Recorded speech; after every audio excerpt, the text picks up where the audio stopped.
कदली भंडा बरा मार्गशीर मासर सात्विक भोजन रे घरर माँ मैंने बनईथिबार तो देखिथिबे।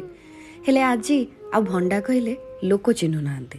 तेबे आजिर रेसिपीटी एमिति ही किछि कदली फुलर बरा बा बानाना फ्लावर फ्रिटर्स। एहाकु छड़ाइबार पद्धति अछि। एहा भितरे थिबा एई फुलटिकु न काढिले पूरा बरा नष्ट। तेबे समय नेले भी भल भाबी बाछि बनांतु। छुआ दिने माँ जेजेमांको पाखरे बसी याकु बाछिबा खेल लागुथिला। तेबे भंडा बहुत प्रकार बने। मु आजी बरा बनईछि। तेबे बिना पियाज रसुण रे भंडा को रांधिले तारा निजर स्वाद आहुरी बेसी आसଥାଏ। बेसन रे टिके जीरा लंका धनिया पत्र अदा छेचा सांग को लंका जीरा गुंड आ तार स्वाद आहुरी 2 गुणा कर दिए। मार्गशीर मासरे एहा प्रचुर परिमाण रे मिलुथिबारु गुरुवार सकाळु माँ याकु रांधिबाटा तो सुनिश्चित। कानिका डालमा सांगरे ए भजा खाइबाकू आउ किए बा अटके।